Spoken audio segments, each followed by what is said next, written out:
Welcome to Energizing Life with AKR Fitness. I'm your host Jase. I've got Lynsey here. Hello.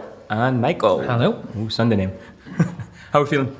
Feeling good. Ready to take on self-sabotage. Straight into it. Yeah. No warming up. Stealing your lines. That's it. So, go on. How's you were? No, please, host, take it back. All right, so we are talking about self-sabotage today. What it is, what it means to self-sabotage, and we're going to give you some hopefully helpful tips to reframe it. Mike, you mentioned in the last episode that many people have identified as self-sabotage? have identified self-sabotage as their biggest problem in fitness. Can you dive into that a little bit more for me?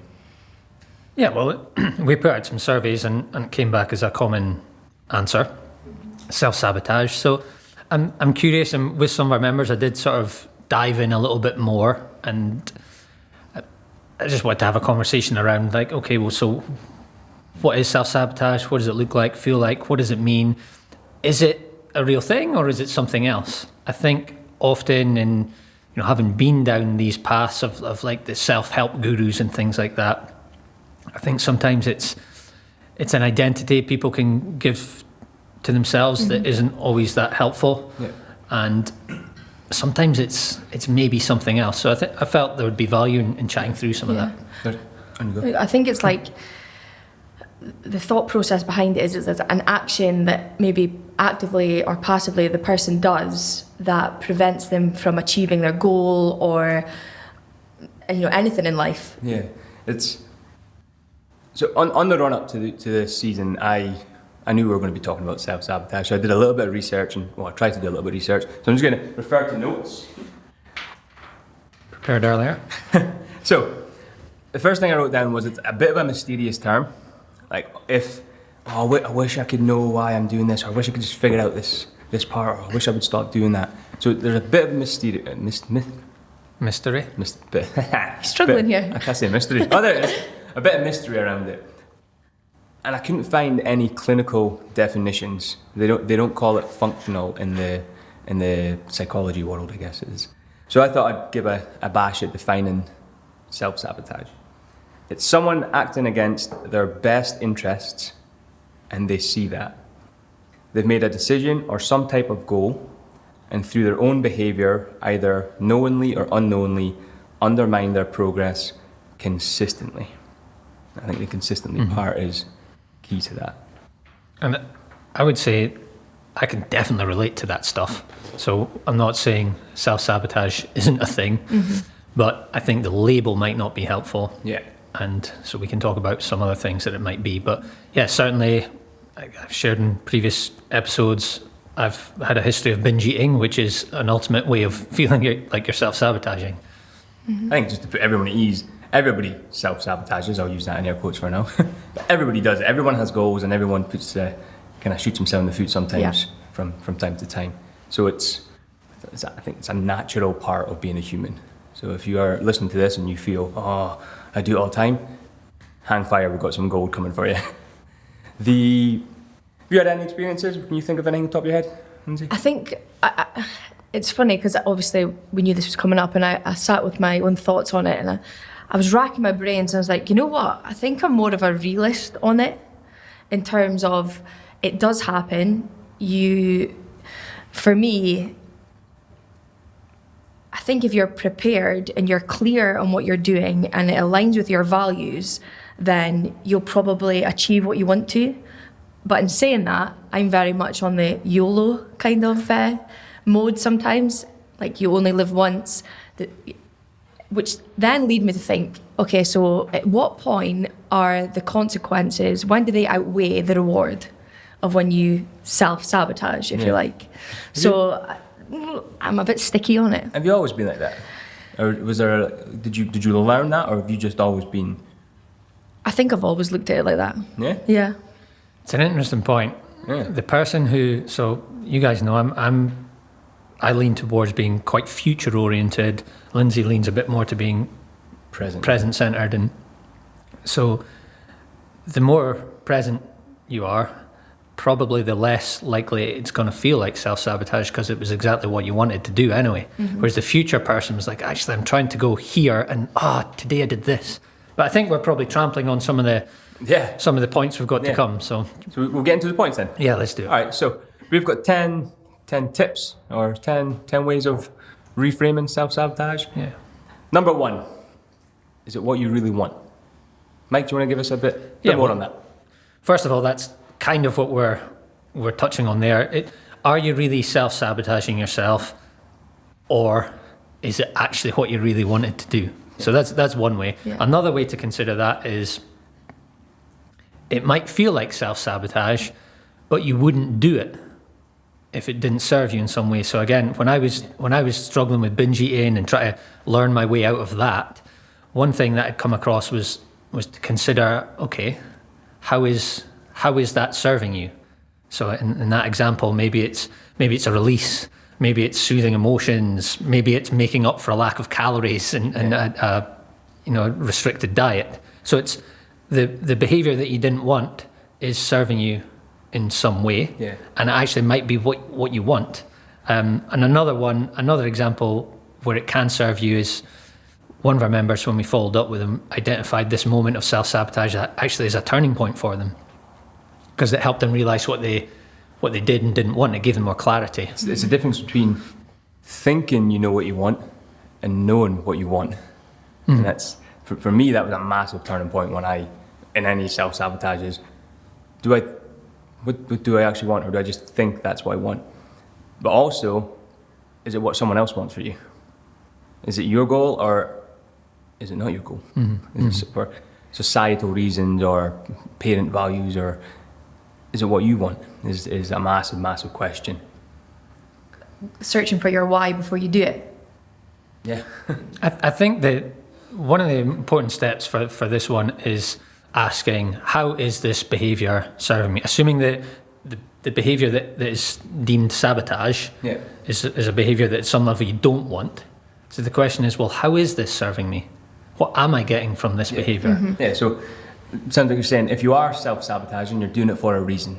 You gain something from that. You gain Find out what that is. Yeah, find out what that is, and try and get it from a different source. Otherwise, you're just going to keep going back to that. Or accept that you want that thing. You might not have recognised how much. That's what I was touching on with what outweighs the reward in the moment and the consequence after. Like, am I going to really enjoy myself on a night out with my friends, but know that the next day I've got this thing to do, if you like? Like, what's more important? Is the night out with my friends more important, or is that self-sabotaging the day after? And it's recognising the state of mind that you're in when you made the goal, so to speak. So you might have been in one place when you made this long-term goal to get in shape, and then this amazing night out gets presented that you actually really want as well, but it feels like self-sabotage later when you're hungover, but you wanted it.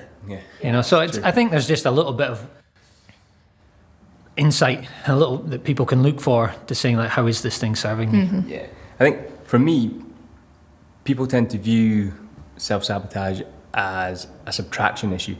I need to get rid of X, Y, Z in order to get this. When really, I feel it's an addition issue. Well, what do I need to add to my life to get this need met in a more positive, healthy way, rather than the way that keeps shooting myself in the foot with? So if it was someone who was eating because they're really stressed all the time, you're going to look for a different way to manage the stress other than food. Yeah, brilliant. All right, number 2. Resistance. This one's, Mike, you got a wee smile. Yeah, well, this is it's a book I read years ago called The War of Art by Stephen Pressfield. It's actually a book about writer's block, but it's applicable to all of this stuff. And it's just a simple way of reframing this sort of self-sabotage, where Pressfield says anytime you're trying to move from a lower sphere to a higher sphere or in a positive direction, you're going to encounter this intangible resistance that's going to hold you back. And I think when you can just see it as the inevitable... You could almost make it paint a picture of it as a villain. Yeah, it's the inevitable force that's going to try and get in your way when you're trying to improve yourself. Because, when you never self-sabotage, is when you're trying to get worse. You never self-sabotage when you're like, right, you know what I'm going to do? I'm going to spend the whole day watching a box set and eating crisps. You're not going to sabotage that plan for yourself because it's not that growth and development thing. Yeah. Another really good quote I love from that book is the higher the call to action, the higher the resistance. So the greater the goal, the more likely there's going to be resistance met. And there's so many things in the book. He said like resistance is stronger at the finish line as well. Yeah. Just when you're about to make it, then you do it. And we've heard that from some of our members as well. Exactly, yeah. So I think when you can reframe, not as I'm shooting myself in the foot, I'm sabotaging myself, just reframing it, I know what this is. This is just the inevitable resistance. It's the inevitable resistance that comes from personal, professional growth. And, I'm almost at the finish line. I'm ready for you, resistance. It's just that knowing sort of it's coming and it will be there 9 times out of 10 and being prepared for it will help you overcome that and get to the finish line. Yeah, or just accepting that it's part of the journey. Yeah. After a peak, there's a cliff. I mean, even in my workout this morning, I was on the bike and I was like, oh God, I could feel the resistance. And then the screen went off and I didn't want it to go off. And it was at that point, I was like, I just don't want to do it anymore. It's a great example though, because if you don't want to get fitter, there is zero physical resistance. Yeah. Right. And if you want to get fitter, well, you have to push yourself. Yeah. And it's those moments where you're just like, away you go, resistance. The resistance is inevitable. Yeah. Resistance, is that you? Is that you? Okay, moving on to number 3, failed attempt. For me, this is having a goal and achieving and attaining that goal is hard. Like, some people don't realize how hard it can be.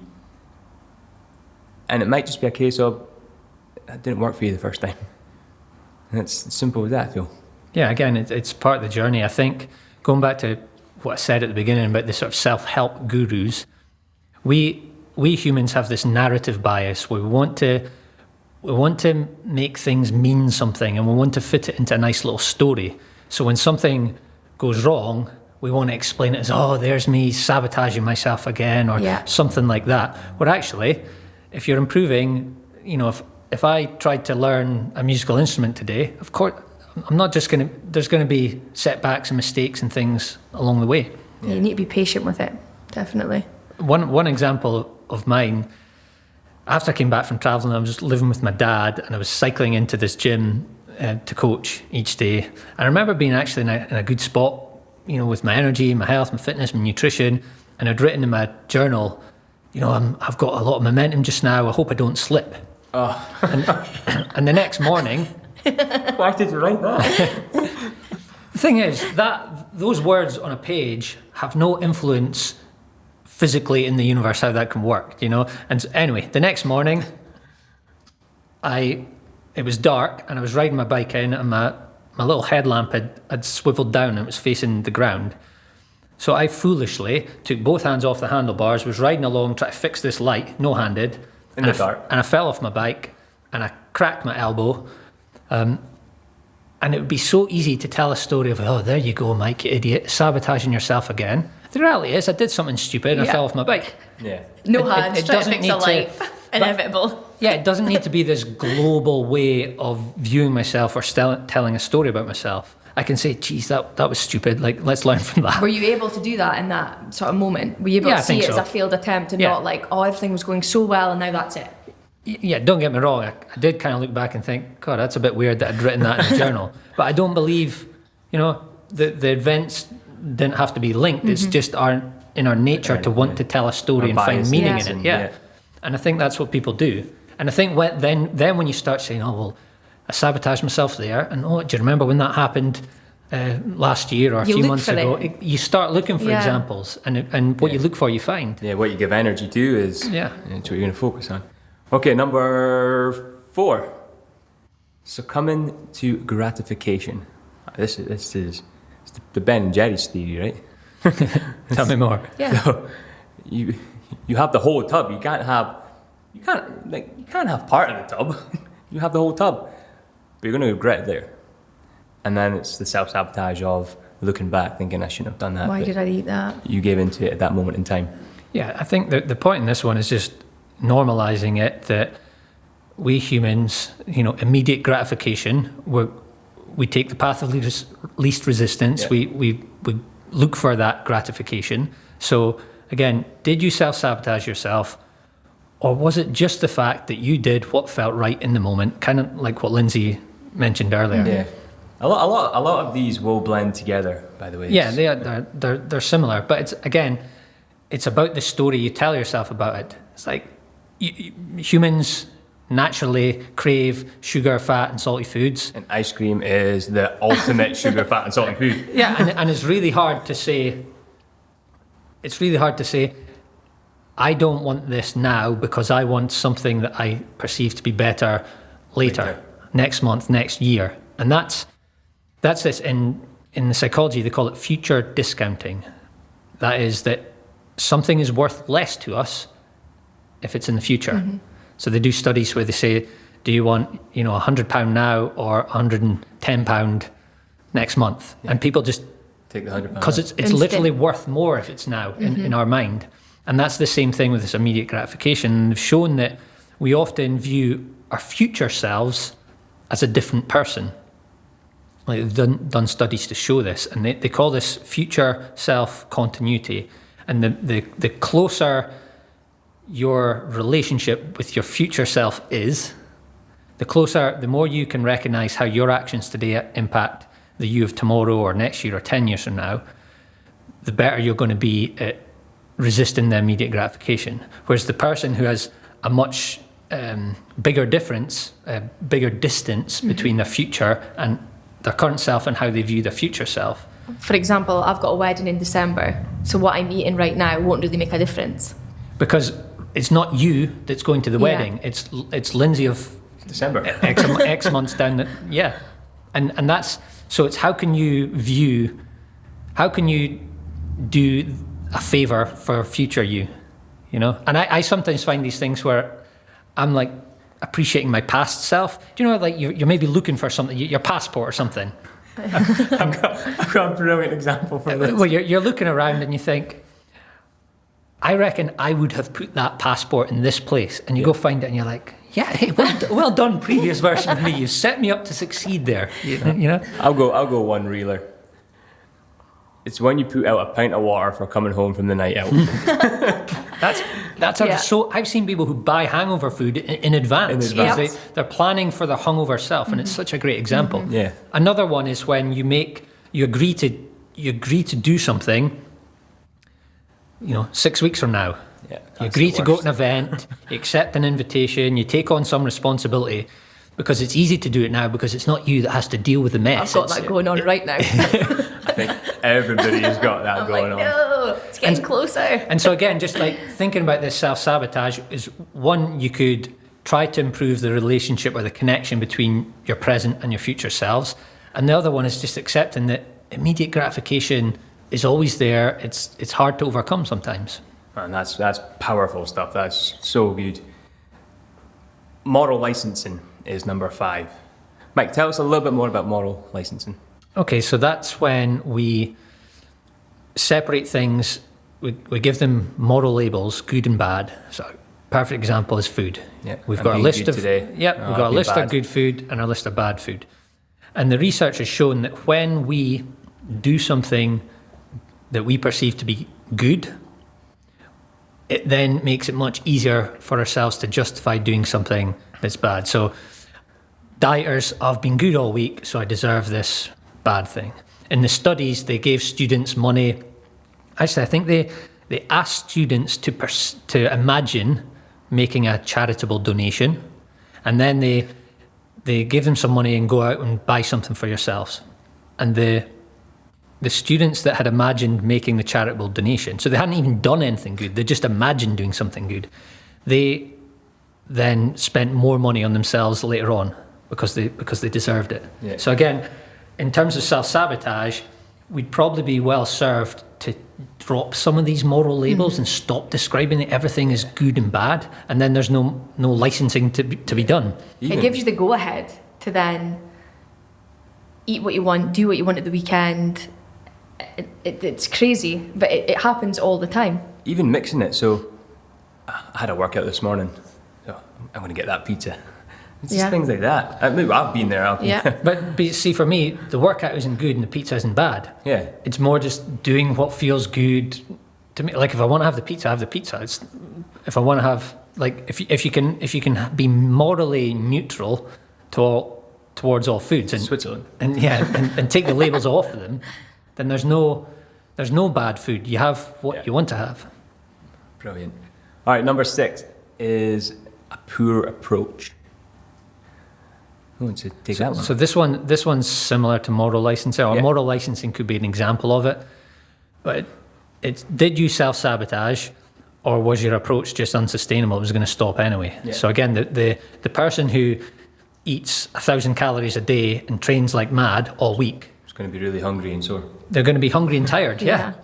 So was it self-sabotage, or did you just set yourself up for that? Yeah. You hadn't planned out the map properly, have you?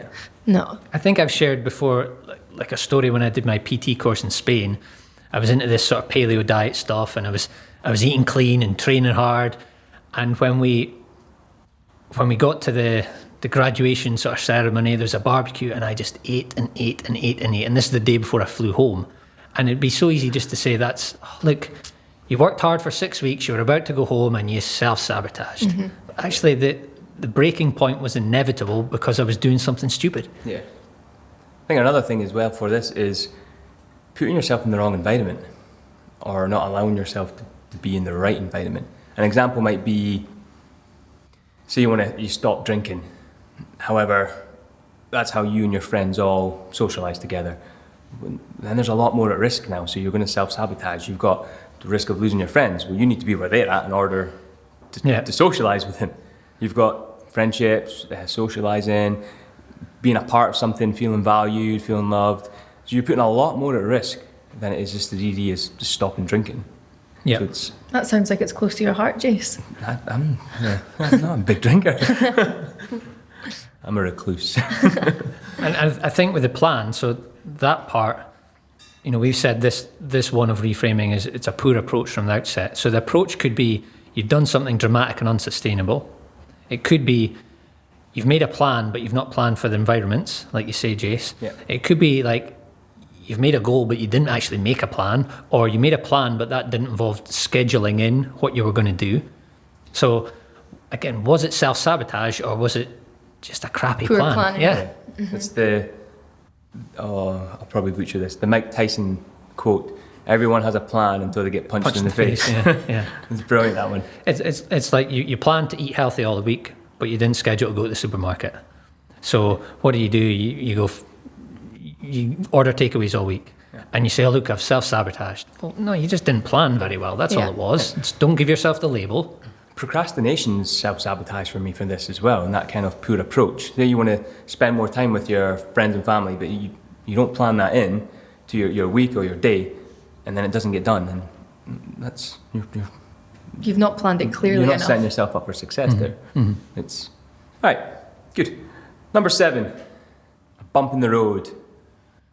Was that a song? Sure, that was a song. Bump in the road. No, I'm maybe making that up. Feel free to take us away with a wee song if you want. This is Wonderwall by Oasis. Go to. All right, bump in the road. Mike, go for it. Well, so in behaviour change, there's a path that you have to go along, and true behaviour change is often identity change. Yeah.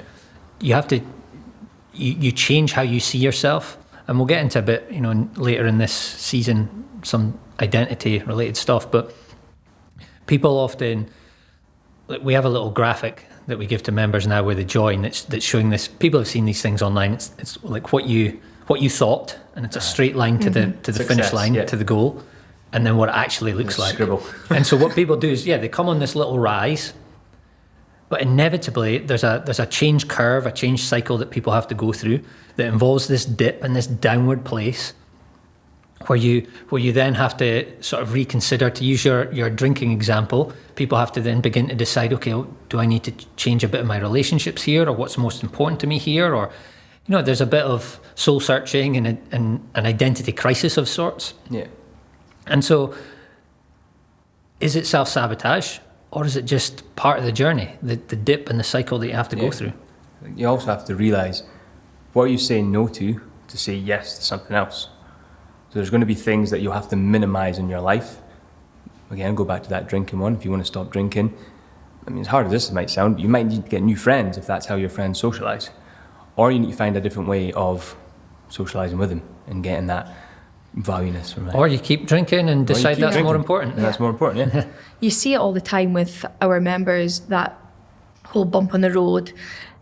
For the first 30 days, they're riding high, they're enjoying it. And then it maybe gets to like between 30 and 60 days, and they're starting to sort of plateau a little bit, and you can see them maybe not coming in for as much sessions. Yeah. And then you get a hold of them and they are starting to have that identity crisis, or, oh, I couldn't make it in because of this, and just letting them know that that's normal. Yeah. And be like, this is just life from now on. You will have your ups, your downs, and it's about riding that wave and being on top of it and knowing that it's coming. I think that's the point that we're maybe trying to make with self-sabotage, is where I'm uncomfortable with it is seeing yourself as broken in some way. And I think when I was into this like holistic health and fitness stuff, there was all these things that ultimately I felt like was just a way of labeling myself as broken. And people are resilient and flexible and strong, and often what can be seen as self-sabotage is just a normal part of the journey, and you don't need to give yourself that label. You're not broken. You're going to have ups and downs and dips. Let's carry on. I was going to try and that, and I can't say it. Abort. Moving on. Number 8 is a values mismatch. Mike, I love this one. Yeah, so this, we've almost touched on this again. Some of these are blending into each other, but when your goals don't match your values. So again, to use that drinking example, someone's goal is to lose weight, get fit and healthy, but what they value more than anything else is going out for dinner and drinks with their friends. Yeah. Another example, their goal is to take a big adventure like Lynsey going travelling, but they really value safety and security. Like these things are going to butt up against each other, and so there's always going to be the turmoil. And I think part of the issue is that people don't often realise, so their goals and their values aren't at the level of consciousness, so they're not clear, and they don't see where the incongruence is, where they're competing. They just experience I thought I wanted this, but now I'm doing this, and it's all a mess. We spoke earlier in the week about this, and you had a really good analogy about wealth, is it? Oh yes, yeah, wealth building. Yeah, go for it. Yeah, I forgot about that one. So everybody says they want to, be financially secure or to build wealth. I say everybody, but let's say most people would like that. If I asked, let's say I had a group of people and I said, who wants to be financially secure or wealthy? People would say yes. But actually, they don't value the wealth. What they value is spending. Yeah. So they want the money to buy stuff.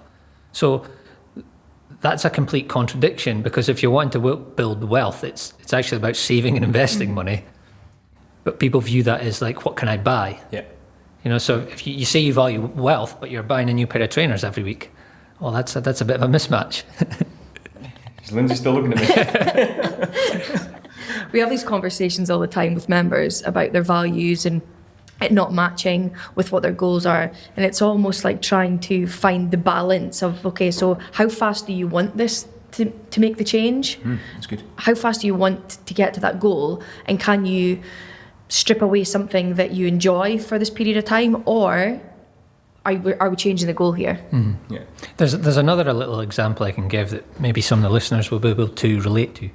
Let's say it's the mum of the house, and she has for years, I hope this doesn't come across like as a gender stereotype or anything like that, but let's say the mum has for years been the food provider. She loves making home cooked meals, and the kids' friends know that this mum makes the best chocolate brownies in the street and things like that. And her whole identity and values is wrapped up in being like the mum who cooks the best food and makes all the nice things. And then she gets to this stage where she wants to, lose weight and get fit. And that's going to involve changing her eating habits and changing her diet. how does that fit with this person's identity? You know, and there's going to be some turmoil there, and I think that's what it can come across as self-sabotage. But okay, well, can we reframe Figure that? out a way. Yeah. I think I mentioned it a little bit earlier, but is it even your value? So you see this all the time in universities. People being forced into different courses, or not forced, but by their parents, like, all right, I need you to be an architect. Like, you're going to be an architect. You're going to do this. You're going to do that. And then they get to uni and they spend their entire time partying and failing exams, and I'm shocked that they didn't want to, end up being an architect. So is it your value, or are you trying to live through someone else? Because people love telling you what you should do. People, and I'm so stubborn with this. I think I have such a reaction to, you need to do this. And then I revert. I'm like, I don't need to do anything. I'm the same. In fact, I'm not doing it now. And what you're saying, I think, is some people aren't that conscious of it. Yeah. So they go off to their uni, they're a bright kid, they were great at school, but all of a sudden they're failing all these exams, or they're turning up late, or they're apparently sabotaging themselves. Yeah. But just they didn't not realise it interested. wasn't It's not for them. It wasn't their goal didn't match their values. Yeah. Okay. Moving on, we've got number 9. This is the fear of success. Now, this sounds ridiculous. This one's like, again, it's the one that's most into that sort of self-help guru realm, but I do think it's relevant to an extent. So that's maybe the person who, again, it might not be conscious, but at some level, they're scared of what they lose if they do this. So the person who is, let's say they're really big and overweight, they've maybe got a sense of physical security, or maybe they play a role in their group of friends or in their family. Maybe all their family are overweight. And if they change at some level, there's something, they don't have that physical presence anymore maybe, or they're no longer can play the same role, or their family starts saying, no, you don't want to lose too much weight. They're losing something. You don't want to get too muscly. You don't want to get too big. No. How big is too big? I'm trying. That's a great example. There's another example. Like I was on this gym owner sort of mastermind group, and this American, quite stereotypical in many ways in terms of like being ruthless in business and making money and things, and he's like, you Scottish and Irish guys are the worst, because you don't believe you deserve to make any money out of this, Forgive the accent. Just came through a little bit. I was wanting more of it there. Because You should do the rest of the podcast in that accent. because your friends all of a sudden are calling you Billy Big Time or things Yeah. like that. Yeah. So there's a level where the person, again, maybe not consciously, but subconsciously might feel like they're going to be ostracized from their peer group or from their family or something. And they don't, or who are they to achieve this thing? And I think again, it's a step towards the guru path, but I think there might be something there for people. Do you think you could flip it and also have the fear of failure? So I sabotage because I think I'm going to fail at it anyway. Oh yeah. So you're not even going to start. Yeah, I'm not even going to start. Yeah, well, that's, again, go back to the kid at uni who doesn't bother revising for the exams Because he doesn't want anyway. because, scared of failing. But if they fail but having not even tried, they can say, I didn't even try. yeah, I didn't even try. Yeah. So is that self-sabotage, or it's, it is, like, people could view it that way. Oh, look, you didn't even try for that exam. I knew I was going to fail anyway. But that was the reason. So, yeah, I think there's something there for people. Absolutely. This nine tips of ways of reframing so far, they've just been super powerful, and like I said, I'm excited for these episodes. Okay, last one is willpower. Mike, you got a few thoughts on willpower? This one's a little bit similar to, was it a poor approach, was it moral licensing, things like that. But if you are just trying to white knuckle your way through things through sheer guts and willpower, What a phrase, white knuckle. you're just clinging on there, just guts and instinct getting you through, For so long. then again, inevitably, It's going to come to a crash. it's going to come to a crash. And is it self-sabotage, or was it, again, not a great approach? I like to think of Buckaroo, and it's maybe an old school reference, but that old game where, What a game. was it a donkey? I Yeah, don't know if was I've it? ever actually played Have you not? Buckaroo. All of a It's so sudden, good. Oh, and it's off. I all of a sudden feel like the guys on Radio 1 and say, who? I was more of a kerplunk player Oh than my a buckaroo God. player. Amazing. Operation for me. Operation. All right. Buckaroo. Anyway, Took a turn. with buckaroo, as I understand it, you're laying on more and more things onto this donkey, and sooner or later it kicks, Yep. and it's game over. And I think that's particularly, as we've spoken about on previous shows, particularly in health and fitness, I think that's a path that people go down. It's just more and more and more, and we can talk about work and life stress as well. But sooner or later, the donkey it's kicks. inevitable. Yeah. You see And all was it sabotage, or was it just too much? You didn't take rest. You didn't recover. You didn't manage your Well, schedule. it's all of the above points, probably. Yeah. You see it all the time in nutrition coaching where, people are willing to suffer and deprive themselves for so long. But when you no longer want to suffer and deprive yourself, that's it, game over.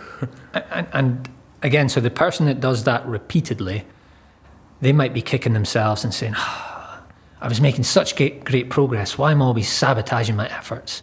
Like if I just kept this going for another couple of weeks, right before they were going to go on holiday or the wedding or whatever it was. It's like, well, you're not broken. It wasn't self-sabotage. Your approach relied too heavily on willpower, or it was too extreme, or too, Do you have any tips on reframing it then? I think there's just a warning sign of if you feel like, again, you're white knuckling through things, if it feels overly effortful all the time, and that's not to say you won't have to expend some effort, but let's say you hate your workout every day and just getting yourself to the front door of the gym is a battle. And when you go in, you can't wait till it's a matter of time. You should probably come to AKR. You should probably come to AKR if that's the case, yeah. Or running is always a good example. Oh, yeah. People think they need to run. They don't even like running. No. Yeah. Now, if you love running, fine. But if you don't like running and you're dragging yourself out, there's only so long you're going to do it. Go do something else. Yeah. I think that's the thing. Yeah. All right. So with willpower, there was this idea before about willpower fatigue, and the research was suggesting that it was finite resource, right? Yeah, it's a finite resource. There's a limiting factor, and I think when they try, as I understand it, there was this, they call it a replication crisis in the psychology, where they tried to repeat a lot of the original studies and they couldn't get the same findings. So there's some doubt of whether that willpower fatigue is a real thing. However, what they are suggesting now is it's just potentially a need to shift attention and to refocus on something else. Yeah. So that's why we spoke before about the bus bench and the park bench approach to fitness. This is why our bus bench approach is short. It's like 6 or 8 weeks, because the longer you go on, the more likely you're going to fall off track. You need to shift focus. Brilliant. Lynsey, you got anything to add to? I think that was spot on, Mike. Again, for me, I'm super excited for this episode, and I think it's got some super powerful stuff that can change your life drastically if you take it on board. Folks, that's a wrap up there. Recap. Should we recap them? Recap, ready? You remember the 10? Lynsey, do you remember the 10? Yeah, I do. I've got one or two. All right. Number 1 was, what do you really want? Number 2, Mike. Oh, I didn't know you were going to ask me. Was that was resistance? Resistance. The War of Art book. Yeah. Is it sabotage, or is it just the resistance you're feeling? Yeah, and then we've got the failed attempt. Failed attempt, yeah. Succumbing to immediate gratification. I almost fumbled that one again. Moral licensing. That was a good one. Is it good? Is it bad? Let's get rid of those labels. Poor approach. Set yourself up for success. You've got the bump in the road. Let's get ready for being punched in the face, as Mike Tyson says. And life. and life. The values mismatch.